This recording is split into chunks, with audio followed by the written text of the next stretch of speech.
So before we get started with today's lesson on how to tie your shoes, I'd just like to give a shout out to a couple I just met, the Isms. They are the trail maintainers and probably creators of this section along here. And they're out today hauling their chainsaw around, clearing trail. And I always like to publicly thank people that do that. They're 78 and 74 and they're still out here hard at it. So that's the only reason the rest of us can enjoy these trails, because people put the time in to keep them clear, keep them maintained. So thank you to them. This is the trail crew for the Superior Shoreline chapter. So when you're walking this trail, you can thank these two. It's a lot of hard work, but they pull it off all the time. So keep smiling. So when you're tying hiking shoes or boots, especially these mids like I wear, you know, they got a couple hooks here. So when I'm hooking that last hook, I go around backwards, which gives the lace a little bit more leverage. Then you want to tie the shoe kind of like your mom taught you, you know, but go around twice, not just once.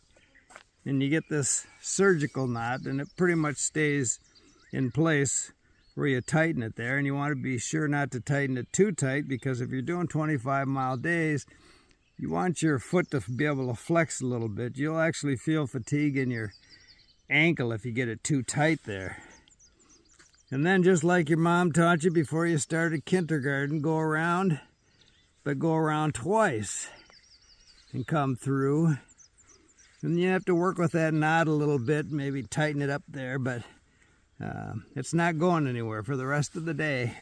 So these boots come with these round laces, most of them.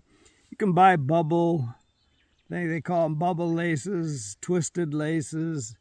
You know, they tend to stay tied with a regular knot.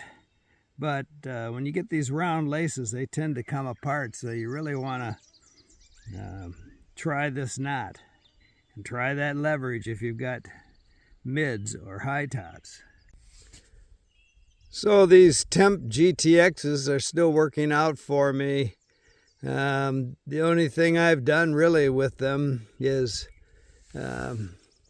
fix the toe here. I said I used JB Weld. I didn't have any, so I just put some shoe glue on there, which is holding up just fine. But, you know, again, this is the first thing that starts dropping on these boots.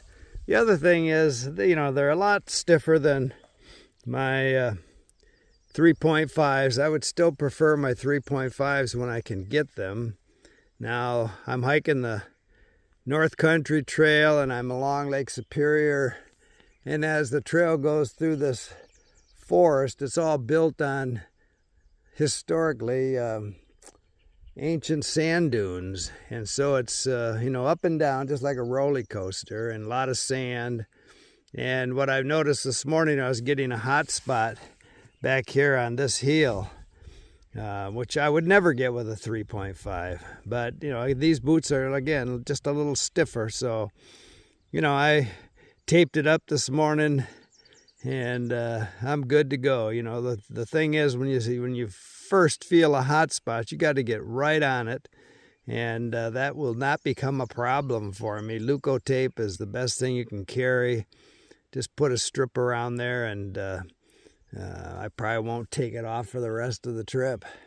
Since we're on the subject of footwear and feet, another thing to do is every time you stop for a break, let the dogs out. Get the sand out of your socks, around your toes. Let them breathe a little bit. Make 100% difference in how your feet feel at the end of the day. Keep smiling. This video is brought to you by the Lady Slippers of Michigan.